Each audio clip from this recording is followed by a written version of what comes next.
नमस्कार बंधुरा सबाई केमन आছেন आशा करी सबाई भालो आছেন आमिও खूब भालो आছি। आज के आपनादेर काছে शेयर करते चलेছি 150 বছর পুরাতন একটা মন্দির।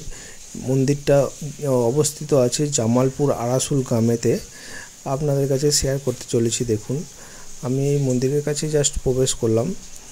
আর এটা হচ্ছে গঙ্গাধর মন্দির বলা হয়। আপনার 150 বছর পুরাতন মন্দির। এটা গঙ্গাধর মন্দির। এইটা হচ্ছে পুরাতন মেন মন্দির।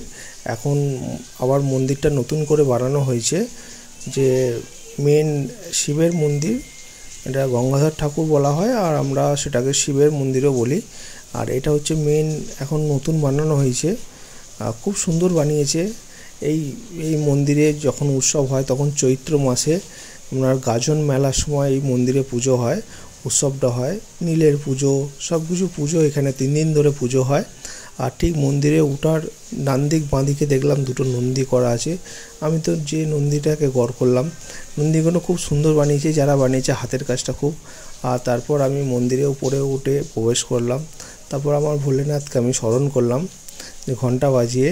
আর মন্দিরটা যে চারদিকটা আপনাদের কাছে দেখাচ্ছি, কত সুন্দর মন্দিরটা দেখুন। আপনারা দেখি বুঝতে পারবেন মন্দিরটা কত সুন্দর। ঢোকার আগে দেখলাম একটা তুলসী গাছ আছে একটা। আর ঠিক এই গ্রামের মন্দিরটা ঠিক মাঠের শেষ প্রান্তে আছে, গ্রামের শেষ প্রান্তে আছে মাঠের ধারেতেই। যারা নিত্য পুজো দেওয়ার ইচ্ছা হয় তারা ঠিক আপনারা 11টার পর আসতে পারেন। আমি এখানে খোঁজ নিলাম, পুরোহিত মশাই 11টার পর ডেলি নিত্য সেবা করে।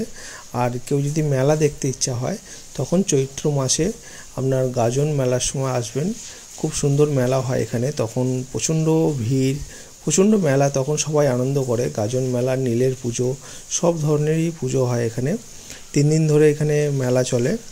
আর দেখুন, আর এই যে পাথরে যেসব যারা অনুদান করেছে তাদের সব নাম এখানে লেখাই আছে। যারা মন্দিরটা তৈরি করার জন্য অনুদান করেছে তাদের নামগুলো খোদাই করা আছে। আর আমি মন্দিরটা একটু তাড়াতাড়ি চলে গিয়েছিলাম। আর এদিকে দেখলাম যারা বেশি অনুদান করেছে তাদের সাইডে দুদিকে দুটো নাম লেখা আছে, আমি পড়ে দেখলাম। আর আপনারা দেখুন ভিডিওর মাধ্যমে যারা অনুদান করেছে। দেখুন মন্দির খুব ভালো জায়গা, অনুদান করাটা খুব ভালো। আর এই হচ্ছে আমাদের ভোলেনাথ, যে গঙ্গাধর ঠাকুর বলা হয়। ভোলেনাথ বসে আছে, যারা ভালো লাগে একবার কমেন্ট বক্সে যে হর হর মহাদেব বলবে, লিখবেন। দেখুন ভোলে বাবাকে আপনাদের কাছে একদম ভিডিওর মাধ্যমে দেখাচ্ছি। আর এই ব্লগটা এখানে আমরা শেষ করছি। আপনাদের ভালো লাগলে হর হর মহাদেব।